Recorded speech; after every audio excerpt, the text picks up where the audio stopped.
ذوالجلال کا شکر ادا کرتا ہوں کہ اس نے ہم کو ان نازک حالات میں قوم و ملک اور دین و شریعت کے موضوع اور عنوان پر جمع ہونے کی توفیق عطا فرمائی اور موقع نصیب فرمایا۔ لہ الحمد و لہ الشکر۔ اور دوسرے نمبر پر میں اپنے حافظ جمعیت کے صدر مولانا یامین صاحب، سیکریٹری مولانا ایوب صاحب اور مدرسہ خادم الاسلام کے محترم مفتی عبدالقدیم صاحب کا مشکور ہوں کہ انہوں نے ان حالات میں پوری مستعدی کے ساتھ، ایمانی قوت اور جرأت کے ساتھ اس پروگرام کو منعقد کرنے کے لیے آمادگی ظاہر کی، اور آج ہم جامعہ خادم الاسلام کے اس صحن میں جمعیت کے پروگرام کے لیے جمع ہیں۔ اللہ تعالیٰ ان سب کو بھی جزائے خیر عطا فرمائے۔ دوستوں اور ساتھیوں، آج کا یہ پروگرام عام پروگراموں سے مختلف ہے۔ یہ ایک تربیتی پروگرام ہے۔ تربیت کا مطلب کیا ہوتا ہے؟ بھئی آواز ہلکی کرو، آواز کم کیجئے۔ تربیت کا کیا مطلب ہوتا ہے؟ آپ جانتے ہیں کہ ہر 2 سال میں نئی ممبر سازی ہوتی ہے، ایک ٹرم ختم ہوتا ہے، دوسرا شروع ہوتا ہے، اور ہم ممبر سازی کے ذریعے سے نئے لوگوں کو جماعت سے جوڑتے ہیں، اور منتظمہ انہی نئے لوگوں سے جڑ کر کے تشکیل دی جاتی ہے۔ تو یہ تربیتی پروگرام کا مقصد در حقیقت ممبر سازی کر کے نئے ٹرم میں جن لوگوں کو آپ نے جمعیت سے جوڑا ہے ان کی ذہن سازی اور ان کو جمعیت کے نظریات، افکار و خیالات سے ہم آہنگ کرنا، یہی آج کے پروگرام کا سب سے اہم مقصد ہے۔ 3 مہینے یا 4 مہینے پہلے صدر محترم حضرت مولانا سید ارشد مدنی مدث اللہ العالی نے دہلی میں جمعیت کے مدنی ہال میں ایک پروگرام کیا، اور ہر صوبے کے ذمہ دار کو جمع کیا، اور اس پروگرام میں یہ پیغام دیا گیا کہ صوبائی سطح پر ملک کے ہر صوبے میں اراکین منتظمہ کو جوڑ کر کے جمعیت کے کاز، اس کی سوچ و فکر، طریقہ کار اور مستقبل کے لائے عمل سے ان کو باخبر کرنا ضروری ہے۔ چنانچہ حضرت کے اس اشارے پر ہر صوبے میں کام شروع ہوا، ہمارے صوبے میں بھی کام شروع ہوا، لیکن حالات ہمیں یہ اجازت نہیں دے رہے تھے کہ ہم صوبائی سطح پر منتظمہ کا کوئی اجلاس کریں جس میں صوبے کے ہر کونے سے لوگوں کو جمع کیا جائے۔ اس طرح کا کوئی بڑا اور عظیم الشان اجلاس عام کرنا ہمارے لیے ممکن نہیں تھا، اس لیے ہم نے صوبے کو 5 حصوں میں تقسیم کیا: وسط یوپی، مشرقی یوپی، مغربی یوپی۔ مشرقی یوپی میں 2 پروگرام، مغربی یوپی میں 2 پروگرام، وسط یوپی میں 1 پروگرام۔ الحمدللہ اس وقت تک ہم 3 پروگرام کر چکے ہیں۔ ایک وسط یوپی کا ہوا، مشرقی یوپی میں ایک سیتاپور کا ہوا، وہاں مختلف اضلاع جمع ہوئے۔ پھر الحمدللہ ایک بستی میں ہوا، وہاں مختلف اضلاع جمع ہوئے۔ لیکن ہمارے کچھ پروگرام، ہم شکایتاً کہتے ہیں یہ بات، کہ انتظامیہ نے نہیں ہونے دی۔ چنانچہ مظفر نگر کا کینسل ہوا، مئو کا کینسل ہوا، مگر ہم سمجھتے ہیں اس بات کو کہ شہ سوار ہی میدان جنگ میں گرا کرتے ہیں، اور گرنا اور پھر گر کے اٹھنا اور اٹھ کے پھر آگے بڑھنا، یہ علماء امت کی عظیم الشان خصوصیت ہے، اور انشاءاللہ ہم اپنے بڑوں کی اس خصوصیت کو زندہ رکھیں گے۔ اس لیے گھبرانے کی بات نہیں ہے، کام کرنا ہے اور کرتے رہنا ہے۔ ایک جگہ مشکل پیش آئے گی دوسری جگہ کریں گے، دوسری جگہ رکاوٹ پیش آئے گی تیسری جگہ کریں گے، آواز لگاتے رہیں گے۔ کام کرنا ہمیں ہے، اور کامیابی کی دہلیز تک پہنچانا یہ اللہ کا کام ہے۔ السعی منا والاتمام من اللہ۔ میرے عزیز ساتھیو، اللہ کا یہ فضل و کرم ہے کہ آپ جمعیت سے جڑے ہوئے۔ اس وقت کچھ ساتھی ایسے بھی ہیں یہاں جو مجھ سے بڑی عمر کے ہیں اور مجھ سے زیادہ لمبی مدت سے وہ جمعیت سے جڑے ہیں، لیکن میں آپ سے کہتا ہوں کہ جمعیت سے جڑنے کا مطلب کیا ہے؟ جمعیت آج ہمارے ہاتھوں میں، جمعیت آج ہمارے قبضے میں ہے۔ یاد رکھو یہ ان بزرگوں کی امانت ہے جن کی پاک بازی کی قسم کھائی جا سکتی ہے، یہ ان بزرگوں کی امانت ہے جن کے تقدس پر دشمنوں نے بھی پورے طور پر اظہار اطمینان کیا ہے، یہ ان بزرگوں کی امانت ہے جنہوں نے اپنا سب کچھ قربان کر کے اس ملک کو اور ملک میں رہنے والوں کو آزادی کی عزت سے مالا مال کیا ہے۔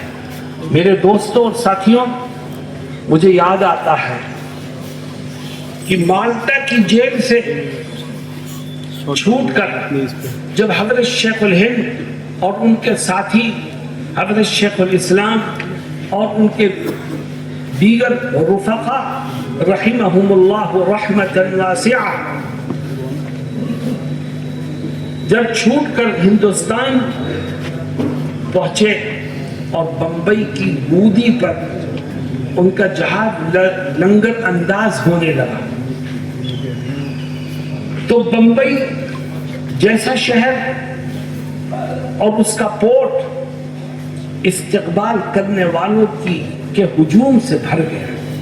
اور عجیب بات یہ تھی کہ شیخ الہند اور ان کے رفقا کا استقبال کرنے والوں میں صرف مسلمان نہیں تھے، ہندو بھی تھے، سکھ بھی تھے، عیسائی بھی تھے، اور ہر ایک یہ کہتا تھا کہ چلو ملک کے اس سپوت کا استقبال کیا جائے جو اس دیش کی آزادی کے لیے مالٹا جیل کی سختیاں برداشت کر کے آ رہا۔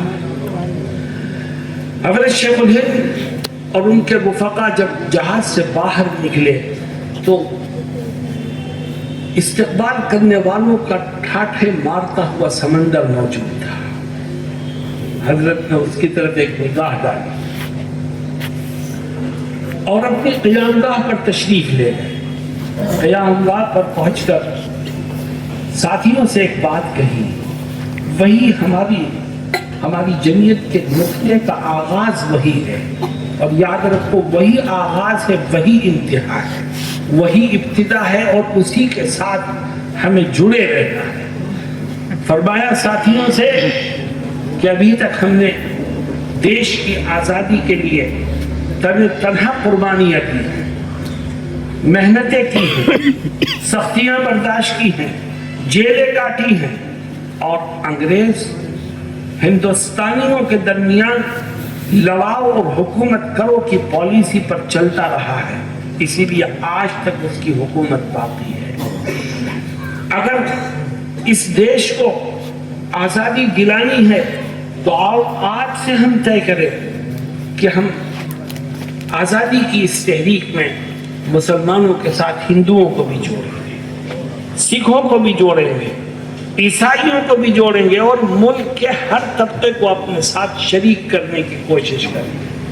بس یہیں سے وہ اتحاد کی پالیسی بنی ہے، قومی یکجہتی کی پالیسی بنی ہے، جس کے بعد آزادی کی تحریک میں حصہ لینے والوں کی قوت بڑھتی چلی گئی، اجتماعی قوت اتنی بڑھی کہ انگریز جیسی حکومت کو بھی یہاں سے جانے پر مجبور ہونا پڑا۔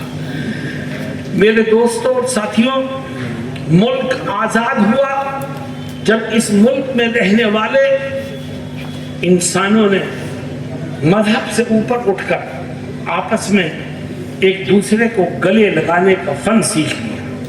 جب اس ملک میں رہنے والے انسانوں نے مذہب سے اوپر اٹھ کر ایک دوسرے سے ہاتھ ملانا سیکھ لیا تو ملک آزاد ہو گیا. اور یہ ملک مضبوط اور ترقی یافتہ اسی وقت تک رہے گا جب تک یہاں قومی اتحاد باقی رہے گا.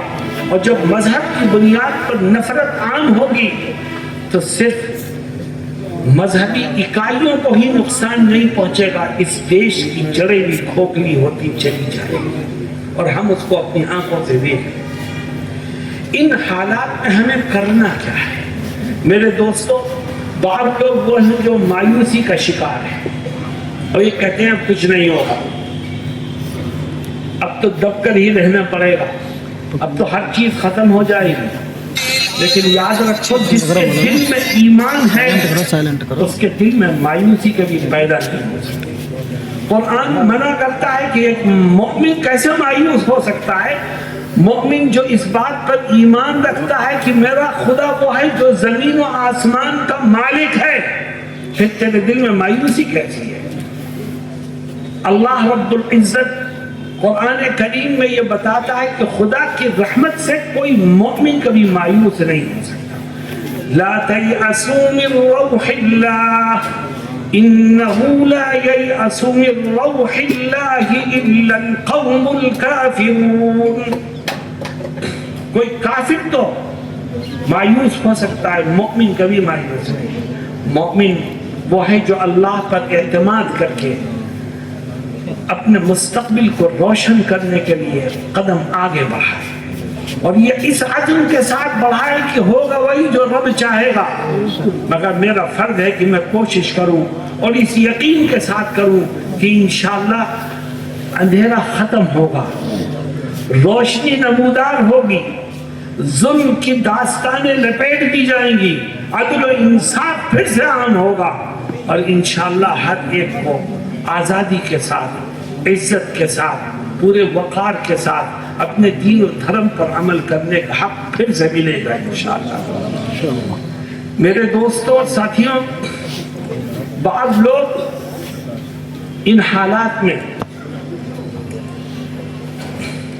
غصے اور انتقام کے جذبات سے پورے طور پر بھر جاتے ہیں اور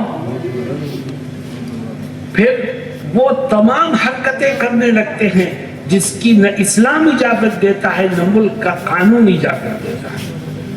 اللہ رب العزت انہی حالات میں غصے کو قابو میں رکھ کر کے ہوش مندی سے کام کرنے کا حکم دیتا ہے.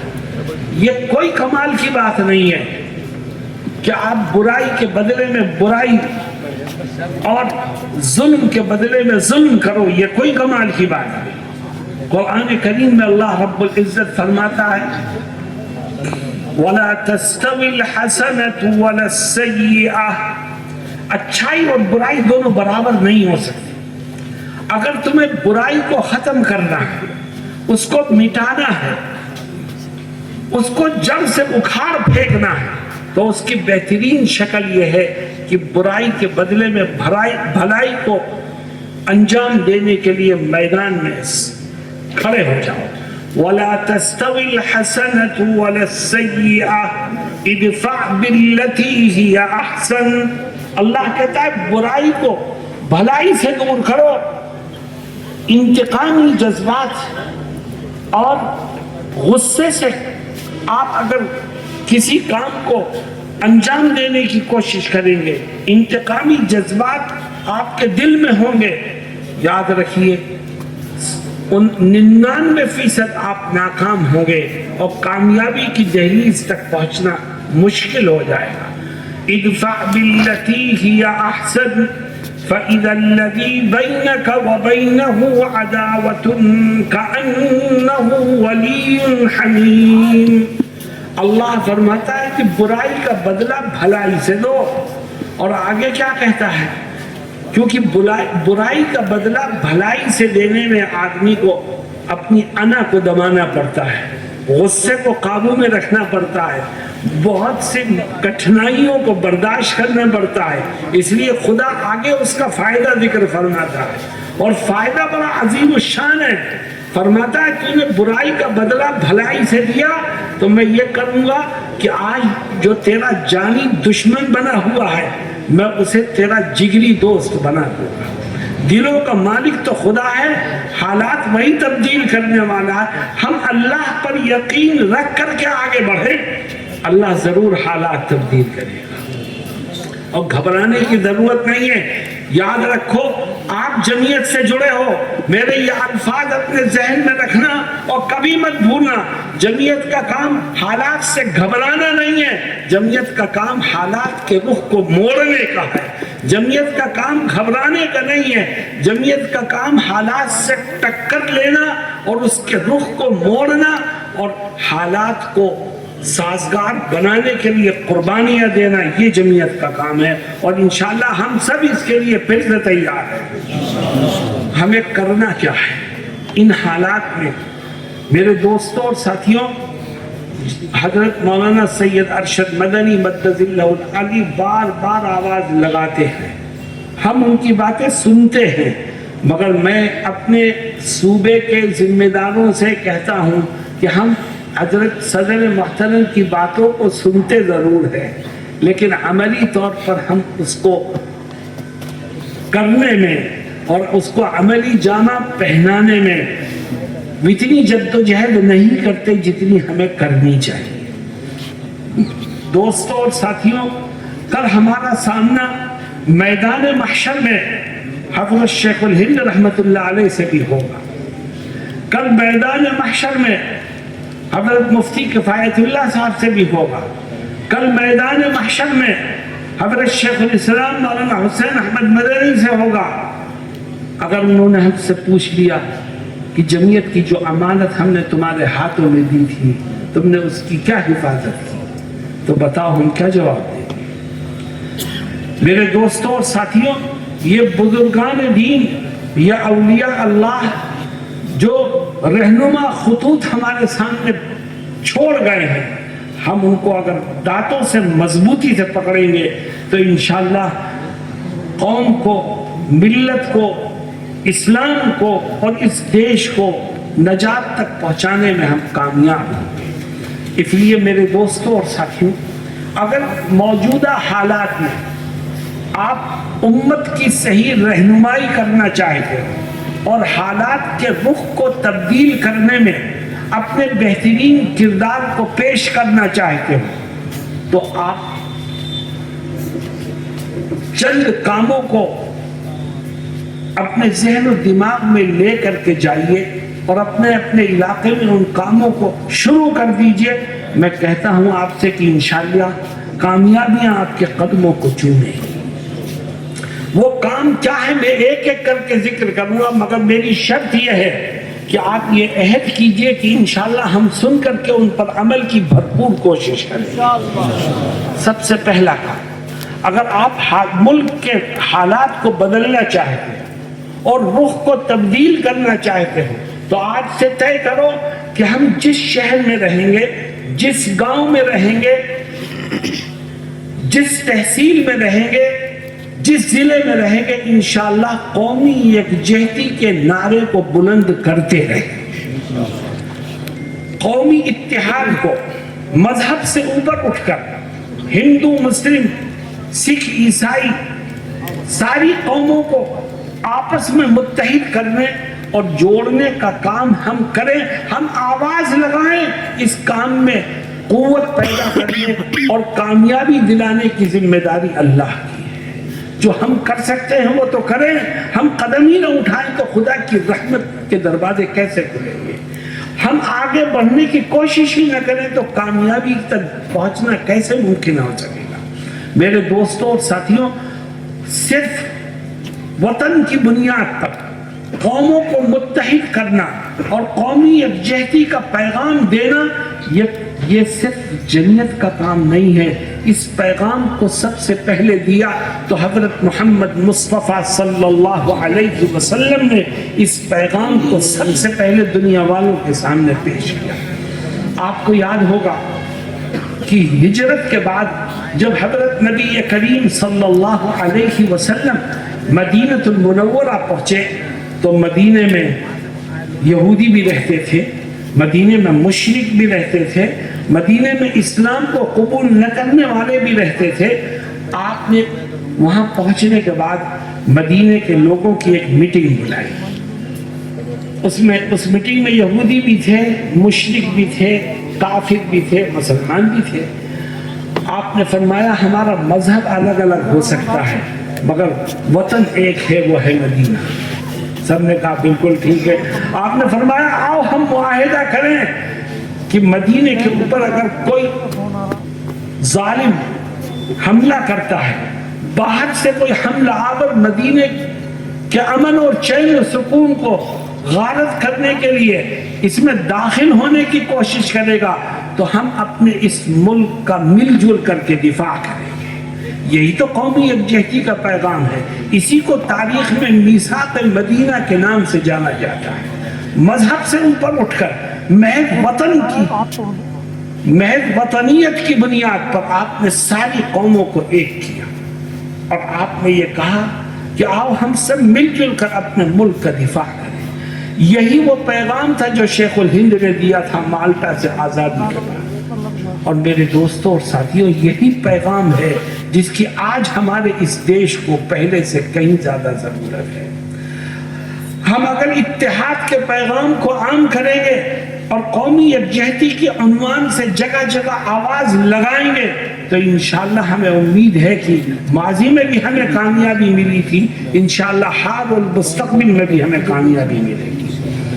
بہت سے ساتھی یہ اعتراض کرتے ہیں، دیکھو میں آج کھل کے بات کر رہا ہوں جمعیت کے اسٹیج سے، بہت سے ساتھی یہ اعتراض کرتے ہیں کہ آپ قومی یکجہتی کی بات کرتے ہو، ہم قومی یکجہتی کا پروگرام کرتے ہیں، اس میں غیر مسلم تو آتے ہی نہیں، اسٹیج پر کچھ غیر مسلم آ جاتے ہیں، بیان کر کے چلے جاتے ہیں، پبلک میں تو کوئی ہوتا ہی نہیں۔ تو میں آپ سے کھل کے کہتا ہوں، قومی یکجہتی کے اس پیغام کو عام کرنے کی ذمہ داری ہماری ہے، ذمہ داری بھی ہماری ہے اور ضرورت بھی ہماری ہے۔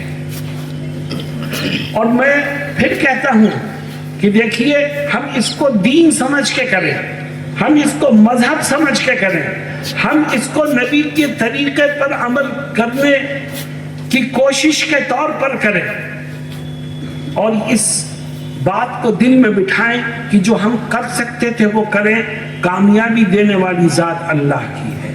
آپ آواز لگاؤ، اس اسٹیج سے آواز لگاؤ گے، گاؤں دیہاتوں میں، تحصیلوں میں، ضلعوں میں آپ اپنے اسٹیج قائم کر کے قومی یکجہتی کی آواز لگاؤ گے تو آپ سمجھتے ہو کہ یہ آواز صدا بصیرہ ثابت ہوگی؟ نہیں، گھر گھر پہنچے گی، ایک ایک کے موبائل پر پہنچے گی، ایک ایک کے کمرے تک پہنچے گی، ایک ایک کے کان تک پہنچے گی، اور جو بات پہنچ رہی ہے کانوں تک اس میں اثر پیدا کرنے والی ذات اللہ کی ہے۔ اس لیے انشاءاللہ اس کا اثر ہوگا اور ہوتا ہے اور انشاءاللہ آئندہ بھی ہوگا، اس کی فکر مت کرو۔ ہم سے جو ہو سکتا ہے وہ ہم کریں گے اور پھر اپنے رب سے کہیں گے اللہ ہم اس سے زیادہ نہیں کر سکتے تھے، تو اسی کو قبول فرما کر اسی میں اثر کو پیدا فرما۔ اور اگر ہم ہاتھ پر ہاتھ رکھ کے بیٹھے رہیں گے تو اس کا مطلب یہ ہے کہ ہمیں خدا کی قدرت پر یقین نہیں ہے۔ اس لیے اگر آپ یہ چاہتے ہو کہ ملک کے حالات بدلیں تو خاموش مت بیٹھو، مایوس مت ہو، جدوجہد کرو، اور 7 کام آپ کے ذمے دیے جاتے ہیں۔ ان میں سے پہلا کام یہ ہے کہ جہاں رہو وہاں قومی یکجہتی کے پیغام کو عام کرو۔ کیوں بھائی کریں گے انشاءاللہ، چھوٹے چھوٹے پروگرام کرو، کوئی بڑا جلسہ کرنے کی ضرورت نہیں ہے۔ آج کل چھوٹا پروگرام ہو اور بھرپور میڈیا ہو، وہ چھوٹا پروگرام بھی ہزاروں لاکھوں تک پہنچ جاتا ہے۔ آپ اپنے گاؤں میں کیجئے، اپنے محلے میں کیجئے، اپنی تحصیل میں کیجئے، اپنے ضلع میں کیجئے، اللہ رب العزت انشاءاللہ اس کی برکت سے نفرتوں کی دیواروں کو ختم کرے گا، اور جو نفرت کے سوداگر ہیں وہ ناکام ہوں گے، اور الفت اور پیار و محبت کی فضا قائم ہوگی اور حالات میں تبدیلی پیدا ہوگی۔ نمبر 2، اگر آپ حالات کو تبدیل کرنا چاہتے ہیں تو دوسرا کام یہ کرو کہ جہاں رہو، جس جگہ رہو، جس آبادی میں رہو، وہاں جمہوریت کے علم کو بلند کرتے رہو، اور ہر جگہ یہ آواز لگاؤ یہ ملک جمہوری ملک ہے، ہم جمہوریت کے تحفظ کے لیے ہر طرح کی قربانی دینے کو تیار ہیں۔ تحفظ جمہوریت کے عنوان سے آپ بیانات دیجئے، تحفظ جمہوریت کے عنوان سے آپ پروگرام کیجئے، تحفظ جمہوریت کے عنوان سے آپ ہندی اور اردو میں آرٹیکل لکھیے۔ جمہوریت کا تحفظ در حقیقت ہمارے اور آپ کے تحفظ کا ایک ذریعہ ہے۔ میرے دوستوں اور ساتھیوں، ایک دفعہ کوئی 3 سال پہلے یا 5 سال پہلے کی بات ہے، جب ہمارے اس صوبے میں ایک دوسری پارٹی کی حکومت ہوا کرتی تھی، اس وقت کی بات ہے کہ ہم نے مراد آباد میں ایک اجلاس بلایا اور اس کا عنوان تھا تحفظ جمہوریت، اصلاح معاشرہ و تحفظ جمہوریت۔ حضرت صدر محترم مد ظلہ العالی سے وقت لیا، انہوں نے ٹائم دے دیا، مراد آباد کی عیدگاہ میں وہ پروگرام ہوا تھا، ہمیں یاد ہے۔ پروگرام کل ہونا ہے، ایک دن پہلے وہاں ایک مفتی صاحب ہیں شہر میں، انہوں نے ایک لفافے میں ایک پرچہ بند کر کے میرے پاس بھیجا اور یہ کہلوایا کہ بھئی اس کو پڑھ لیجئے۔ میں نے اسے کھولا تو اس میں ایک پوری تحریر تھی ایک صفحے کی، جس کا خلاصہ یہ تھا کہ آپ عنوان کر رہے ہیں تحفظ جمہوریت۔ یہ تحفظ جمہوریت کیا چیز ہے؟ آپ عالم ہیں اور بات جمہوریت کی کرتے ہیں، آپ کو تو اسلامی نظام کی بات کرنی چاہیے، آپ جمہوریت کی بات کیوں کرتے ہیں؟ یہ اس کا لب لباب تھا۔ خیر، میں نے وہ پڑھا اور پھر میں نے اپنے ساتھیوں سے کہا اسے رکھ لو، کل اجلاس ہے، ہم اس سے فارغ ہو کے پھر بات کریں گے۔ خیر وہ اجلاس ہوا اور الحمدللہ بھرپور اجلاس ہوا، کامیاب اجلاس رہا۔ اجلاس کے بعد ہم نے گفتگو کے لیے ان صاحب کو بلایا جنہوں نے ہمیں وہ تحریر بھیجی۔ آ گئے وہ 2-3 ساتھیوں کے ساتھ، ان سے بات ہوئی۔ میں نے کہا آپ نے یہ لکھا ہے کہ جمہوریت کیا چیز ہے؟ مجھے مخاطب کیا کہ آپ عالم ہیں، آپ تو نظام اسلامی کی بات کریں۔ میں نے کہا کہ ہندوستان جیسے ملک میں کیا نظام اسلامی کی بات کی جا سکتی؟ ہندوستان میں ہندو بھی ہیں، سکھ بھی ہیں، عیسائی بھی ہیں، مسلمان بھی ہیں۔ یہاں تم اسلامی نظام کی بات کر سکتے ہو جس میں مسلمان اقلیت میں ہیں؟ اب وہ چپ بیٹھ گئے۔ میں نے کہا یاد رکھو، ہم تحفظ جمہوریت کی بات کیوں کرتے ہیں؟ ہمارے اکابر نے اس دیش کو جو دستور دیا وہ جمہوریت کا دستور ہے، کیونکہ ہمارے اکابر سمجھتے تھے کہ یہاں اسلامی نظام تو قائم نہیں ہو سکتا، لیکن جمہوریت کی بات اگر چلائی جائے اور اس ملک کو جمہوری دستور دیا جائے تو اس سے ایک فائدہ ضرور ہوگا۔ انہوں نے کہا کیا؟ میں نے انہیں سمجھایا کہ فائدہ یہ ہے کہ تحفظ جمہوریت کی بات جب کی جاتی ہے تو مقصد یہ ہوتا ہے کہ جمہوریت کی آڑ میں اسلام کے تحفظ کو ہم پورے طور پر انجام دینے کے قابل ہو جائیں گے۔ اگر جمہوریت ہے تو مدرسے ہیں، اگر جمہوریت ہے تو مسجدیں ہیں، اگر جمہوریت ہے تو تبلیغی جماعت کی چلت پھرت ہے، اور اگر اس ملک سے جمہوریت ختم ہو جائے اور اس کو باقاعدہ ہندو راشٹر ڈکلیئر کر دیا جائے تو یاد رکھو یہاں اسلام کا تحفظ ناممکن ہو جائے گا۔ آپ اسلامی نظام کی بات کرتے ہو. جمہوریت ایک ایسا طریقہ حکومت ہے کہ جس نے ہندو کو، مسلمان کو، سکھ کو، عیسائی کو، ہر مذہب کے ماننے والے کو ایک لڑی میں پرو دیا ہے. اور جس ملک میں مختلف مذاہب کے ماننے والے رہتے ہوں اس ملک میں